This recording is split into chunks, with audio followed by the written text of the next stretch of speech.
Good morning, good afternoon, good evening, good whatever time of day it is, wherever you are right now.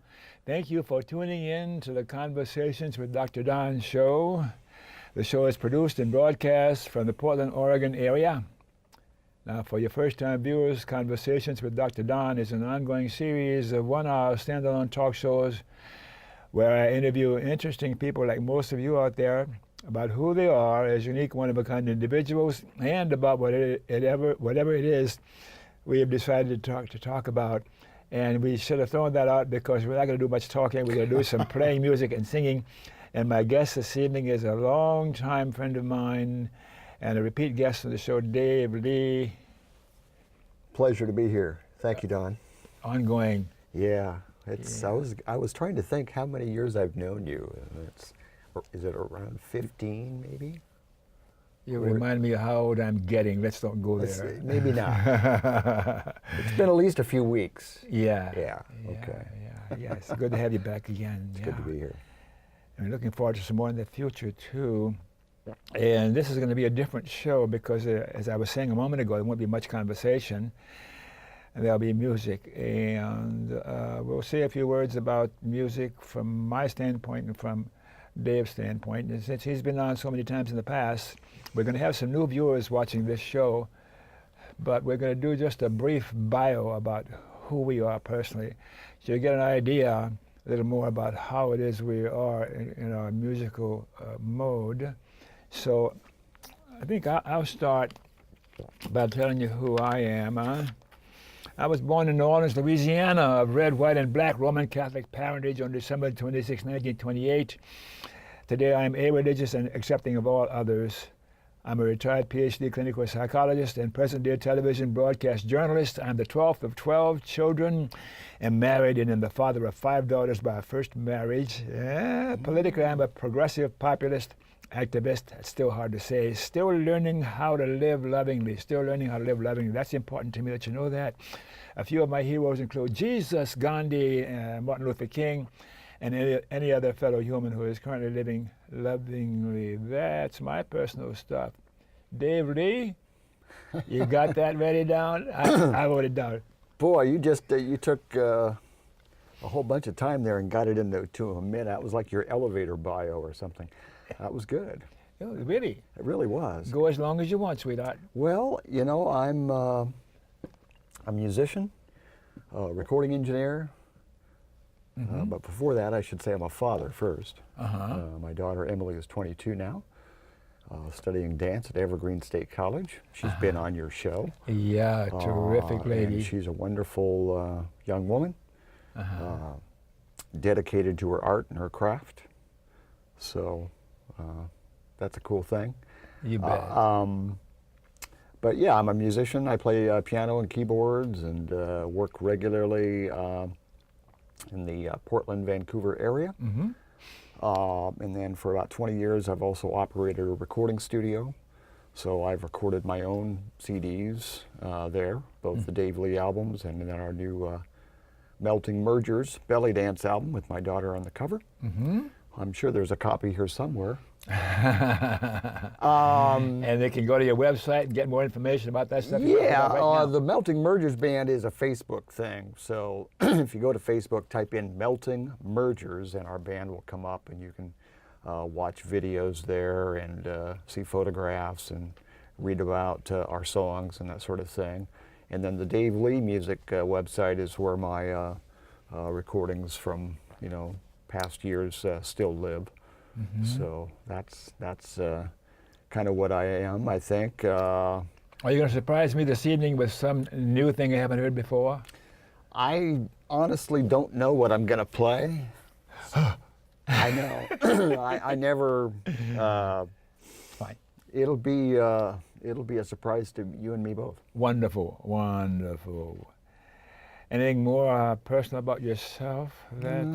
Well, in the previous show, we were talking about addictions. Do you have any addictions that you want to confess to the viewers? That was Dr. Sam Metz, who was a delightful human being, an anesthesiologist who's been on a number of times like you, and he's always a treat. I listened to the entire show that you just taped, and it was very, very enlightening and interesting, and I would urge people to watch that and all of your shows. Thank you. Thank you. Yeah. How did you come to choosing music as a life's work? How'd that come to you? Well, my mother played piano and organ, so from a young age I was exposed to that, and we had keyboards in the house, and so I began lessons at around 9 years old. Very early. Yeah, so I really, you know, between that and my other career, which was radio broadcasting, DJ, news person, whatever. In old-time radio, you did everything. You did all the work, and you cleaned the toilets too. Watch your mouth. That's right. So yeah, radio was a big interest of mine. I used to have a fake radio station in the garage. So I would, if you ask any member of my family about anything, they would probably, you know, say that he tried to interview us numerous times, and we're sick of him. Get him out of here. That's right. No. So anyway, radio and music, that's about it. You know, it's not much else really. My music and singing career started formally about 3 years ago, deciding to learn what I used to do many years ago in cocktail lounges when I was a pure amateur and would have enough martinis to stand up in front of the piano and sing, and they'd laugh me out of the place half the time. But anyhow, I decided to learn and take it seriously. And you were one of my earlier teachers, and I wanted you to hear me and see how much I have improved since then, and to let me know if there's any room for more improvement. And there's always, you know, I hopefully learned something at every gig, at every recording session, you know, that we'll get to utilize later on. I hope I'm still learning. If I'm not learning, I'm not flesh and blood. I should be out of here, you know. Got to be learning. Got to be. You got it. Yeah, got it. totally. So you're going to do a number of songs. You don't know quite how many just yet, because at a certain time on the time a countdown clock. Yes. I will start singing my songs, and then we will take a very brief break, and you will have, which will be your last song. Yes. On this time frame that we have, and we'll see where we go from there. That sounds great. Are you nervous? Well, you know, there's always a little bit of I am. There's always a little bit of butterflies, but I am really only get nervous when it's. We just released our album, Melting Mergers, and had a concert for that, and that was, you know, it was my event. I planned the whole thing. I mean, I rented the theater. I, you know, was involved in the opening act and produced that album too. So, yeah, I was pretty nervous about that. And then, you know, the nervousness was compounded by having my setup time restricted. So that's the nice thing about coming here, is that it's so easy and so pleasant. I get used to that, and so when I go someplace when it's not like that, that's a tough situation. But usually I'm not nervous. I sit down and enjoy what I do and play from the heart, and that's. And if you remember, before this camera started rolling, I was admonished to keep an eye on you because you tend to talk more than I do. Yeah, I got a million things to say and a million stories, and so until you start to edit. He's doing it! See, I'm going. So shall we stop now and get you over there? Shall I play a song? Please, okay. Please, yeah. All right. Do I walk behind you or in front of the camera? Not over me, anywhere but over me. What's the easiest way to get back there? I think I'll walk behind you. That Fine. way I won't walk in front of your face and in front of the cameras. So, excuse me while I... First time ever I saw your face. Oh boy, here we go. I felt the There's a roll of tape here. in my eyes. I don't... I What guess did I you was do? trying to tape songs.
Michelle.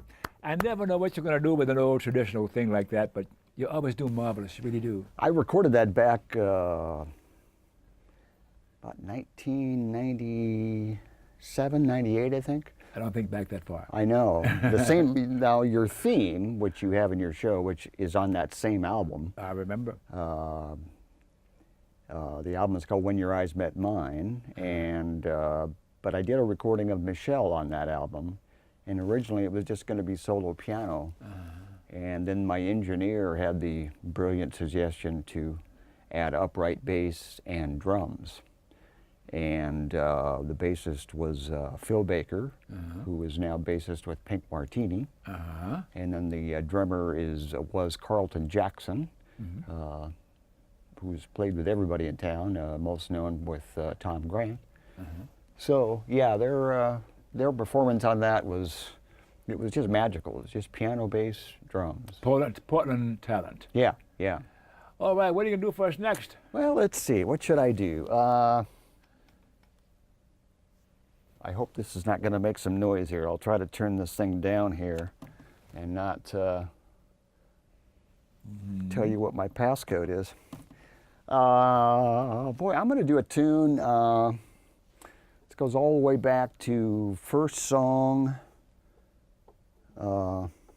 first album. 1995, album is called After the Storm. It's my first recording. Engineered by Doug Dubrow, co-produced by John Monenbach, recorded at Inca Studios, which was used to be in Northwest Portland. It's now in Troutdale. It's a studio owned by recording artist Gino Vanelli. All right. And so I'm going to do a tune off that one. And it's called? It's called The Autumn Mist. The Autumn Mist. The Autumn Mist. So this is just to give you a little bit of insight on the song, because I write instrumental music, I don't write lyrics, so sometimes people are going, what's that about?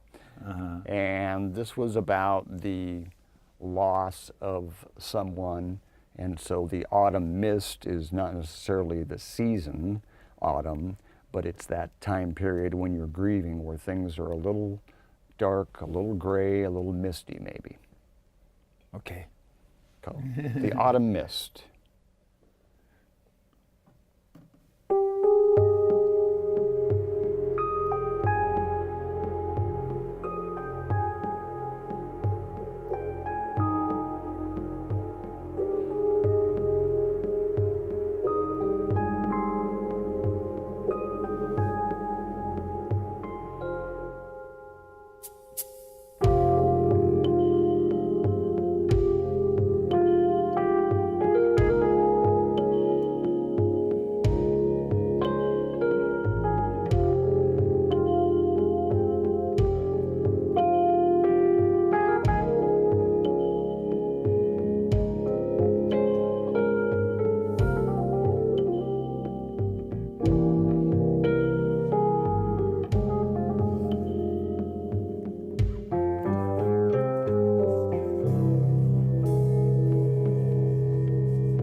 You did it again. Thank you very much. Beautiful, beautiful. Yeah, I really like that tune. It's kind of haunting. It's very haunting, and yet it has a moment where it goes slightly away from that, to where it hits a beautiful, hits that major seventh chord and goes into the little bridge part.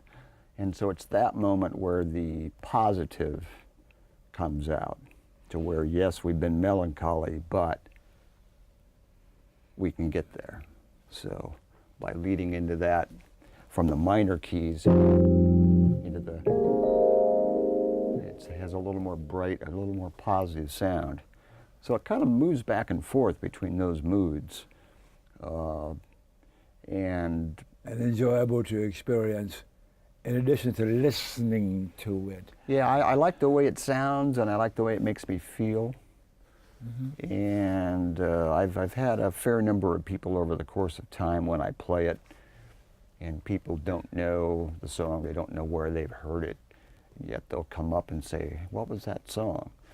And that, I've probably gotten more reaction out of that one than anything else I've ever written. So maybe I should take a lesson from that and go write some more piano music. But it's, yeah, that's I like that tune a lot. So what are you going to do next? Oh, gee. Wow. It's going to make me decide here. I think I'm going to do a John Coltrane tune. Mm-hmm. On our Melting Mergers album, we have a version of it where there's a full band playing. Uh-huh. But it's really a tune that I like to play solo as well. Mm-hmm. On the album, we have the saxophone player Renato Carano. Mm-hmm. On that track and another one, and Renato and I have known each other for well over 10, 12 years or so, and but we're going to do an album together, piano and sax. And so you're one of the first people to know. I'm listening. And Renato is a marvelous musician. He can play with anybody. He plays with Mel Brown locally. Mm-hmm. He's played with Grammy Award winner Esperanza Spalding. And then he was the saxophone player for country music star Merle Haggard the last few years of his life. So the direction is, you know, I like musicians like that, because they kind of subscribe to the Duke Ellington thing. There's only two kinds of music, good and bad, and I'll take the good stuff. Yeah. So. What's the title of this one? This is called Naima, and John Coltrane.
I was almost about to do my meditation chant. I love Supreme. I love Supreme.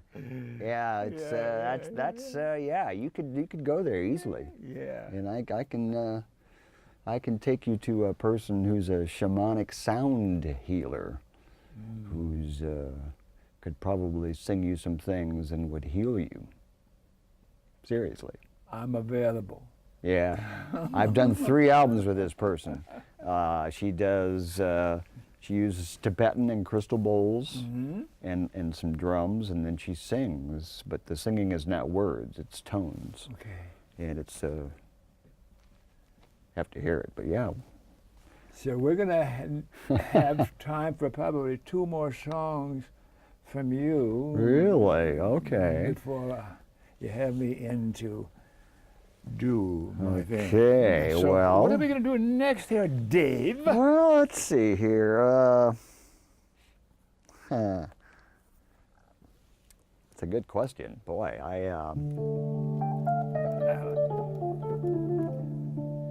this is a song I've been playing a lot lately, from 1968. It's written by Neil Young. And it was recorded by Crosby, Stills, Nash and Young, and the song is called Ohio. And it is the story of students protesting at Kent State College. Wow. And the National Guard was called out to quell that protest, and 4 students were murdered by police. I remember that. And it was very tragic. And that same year was also the year that Martin Luther King was 68. assassinated, Robert F. Kennedy was assassinated. And in many respects, I don't think our country's really ever been the same. Yes.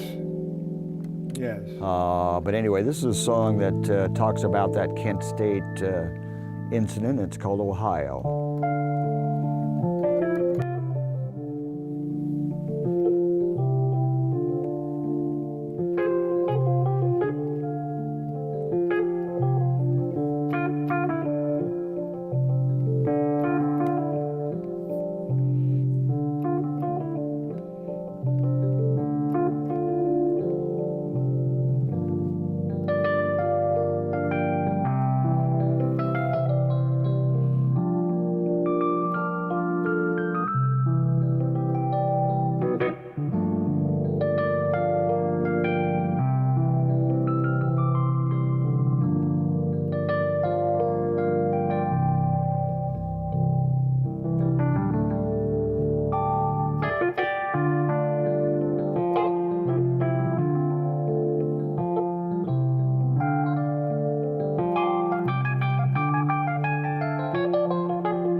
Went into another tune there. Wasn't gonna go there, but I did anyway. It's also a Crosby, Stills, Nash tune called "Find the Cost of Freedom," and the lyrics are: "Find the cost of freedom buried in the ground. Find the cost of freedom, lay your body down. Mother Earth will swallow you, lay your body down." I think those are the words. I might have messed that up, but it's another anti-war tune, and it seemed to be the right thing to play there. So the melancholy was there through the entire piece. Charming as it was, as if you can find melancholy charming. What's kind of interesting is the sound I've chosen is almost kind of a happy bell kind of a sound, and then I'm playing kind of melancholy tunes. So that's by design. And I take that trick from the rock band Steely Dan, where they would write just a scathing lyric about something or someone or whatever, and then the music background would be very pristine and bright and cheery and happy. And it's like, you know, like there's a song called "Razor Boy" by Steely Dan, and it's just a scathing tune, but yet it's got this lovely little vibes and this pretty little melody, and I like that kind of thing. So which one are you going to do at this set for you? One more song for you before I come in and do my stuff here. Let me look at the old archives here and see if there's something. Maybe we'll. Let's see here. Trying to think of something. You know, I'm going to do a tune. How much should I do? Can I do a 6-minute tune? Yeah. Okay. This is a tune that's never been on a recording that I've released, but yet it was a song I wrote back when I was in my early 20s. And on this particular track, our saxophone friend Renato Caranto is back, and the rest of the track, the drums and the bass, are me. I think there might be a guitarist on there. If there is, it would be Neil Grandstaff. So. Wonderful teacher and guitar player, teaches at Oregon State University. This is called "Sunset on the Lake."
Now there's a recording of that tune. The only thing that's ever been out on the internet is that of that tune is the time that I played it on your show the last time, which was about 2 months before my open heart surgery.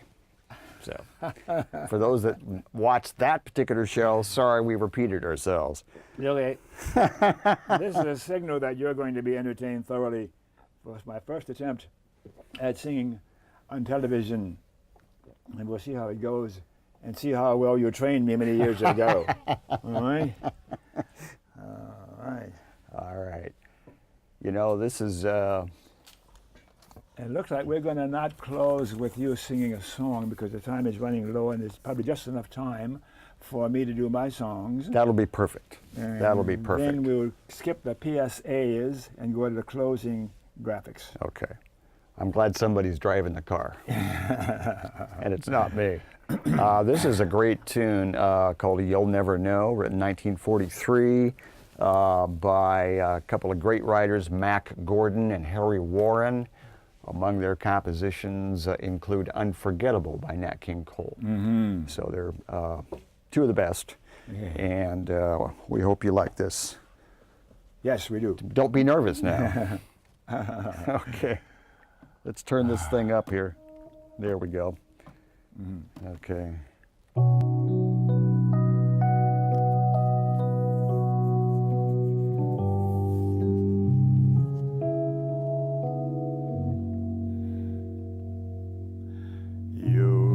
Never know just how much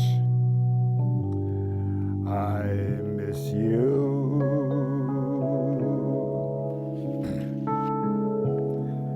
You never know just how much I care.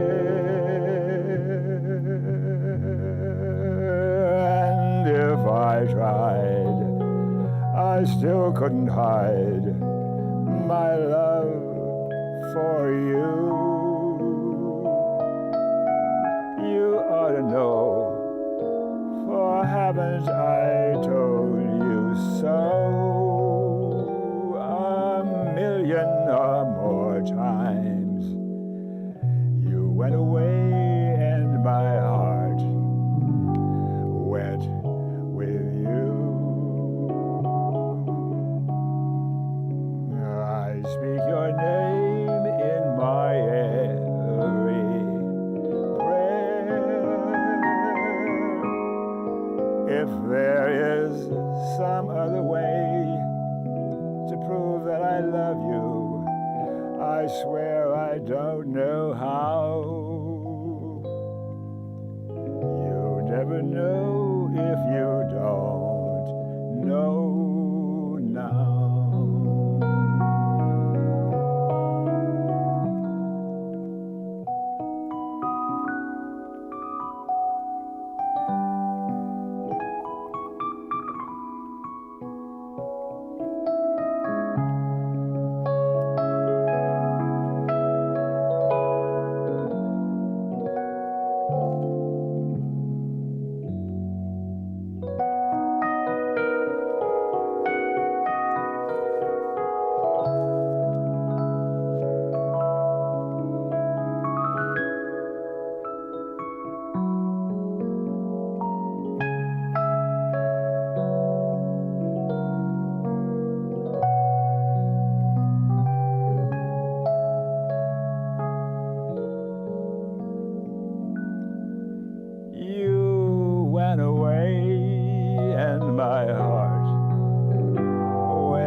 I speak your name in my every prayer.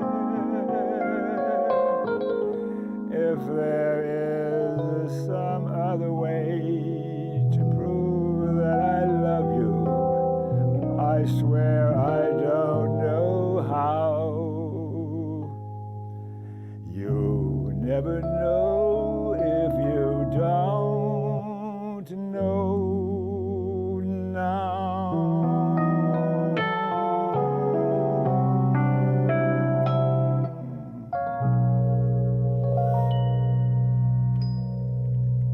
Did we do it? We've been talking about this a long time, and Yeah, it's so nice to do it. years, You know, I got to tell you, I've had a lot of clients through my studio and through my gigs and whatnot for forever. But those that I really like working with are those that just don't ever stop working at it. Mm-hmm. In other words, they know they got something else to learn, and they're not afraid of that. You know, It's wonderful. You never get old that way. that's right. See, and you're the prime example of that. I mean, you're just.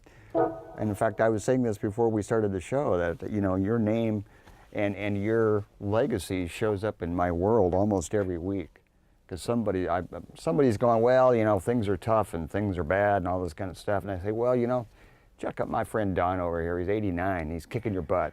Okay, you know. So anyway. All right. Let's see here. Who can I turn to? Who can we? Davis Jr. A lot of some other people. A lot of other people too. Tony Bennett, I think, recorded this.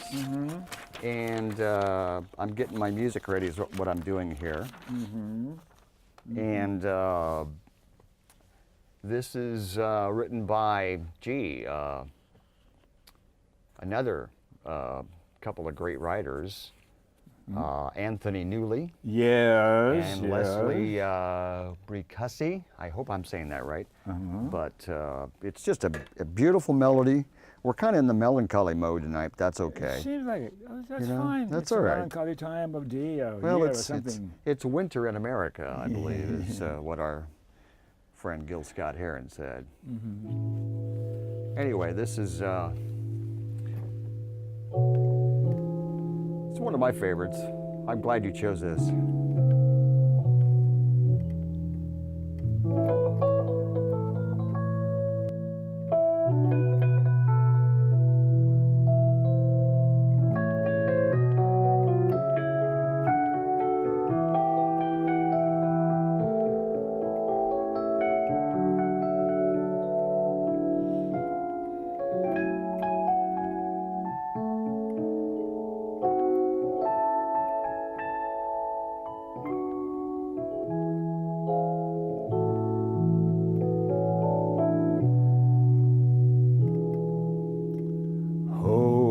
Can I turn to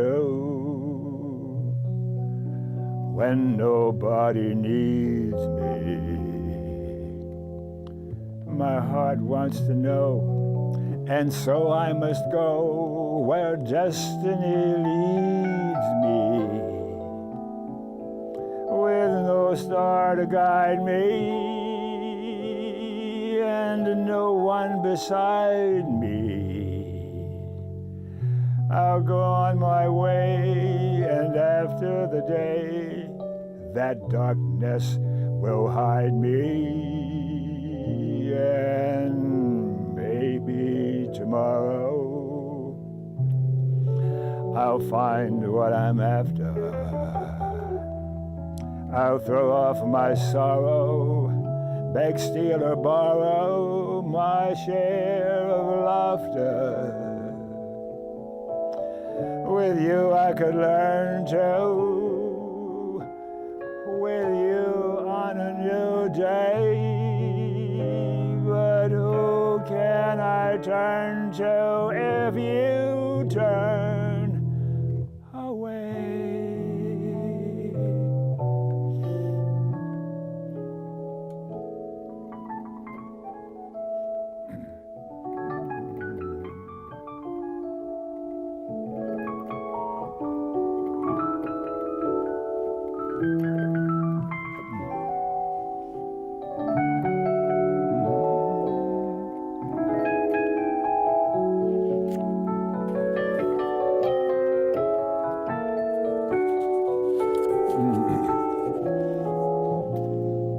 And maybe tomorrow I'll find what I'm after. I'll throw off my sorrow, beg, steal, or borrow my share of laughter. With you I could learn to, with you on a new day. But who can return to if you turn away.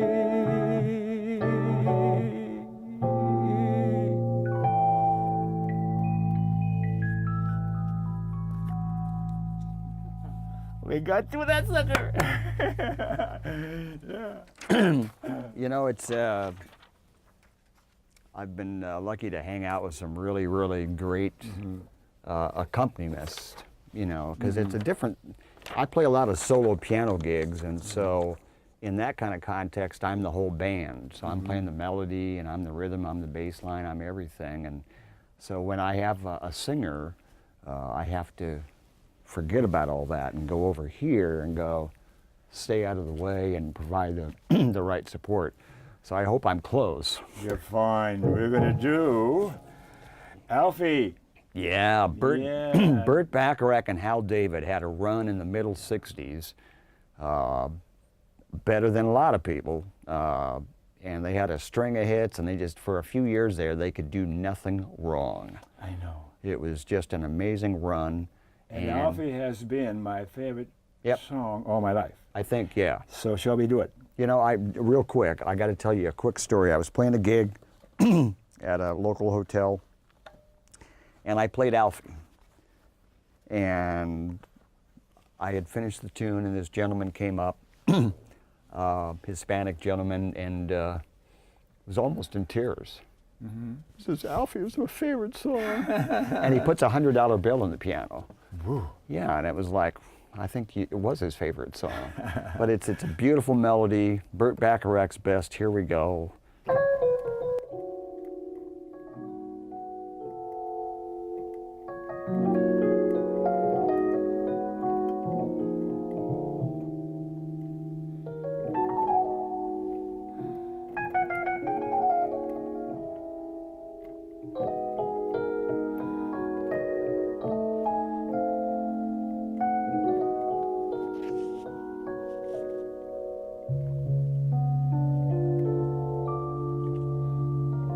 What's it all about, Alfie? Is it just for the moment we live? What's it all about when you sort it out, Alfie? Are we meant to take more than we give? Are we meant to be kind? And if only fools are kind, Alfie, then I guess it is wise to be cruel. And if life belongs only to the strong, Alfie, what will you lend on an old golden rule? As sure as I believe there's a heaven above, Alfie,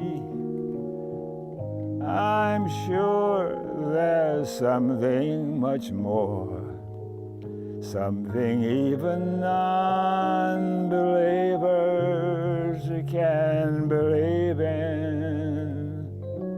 I believe in love, Alfie. Without true love, we just exist, Alfie, until you found the love you missed. You're nothing, Alfie. When you walk, let your heart lead the way, and you find love any day, Alfie.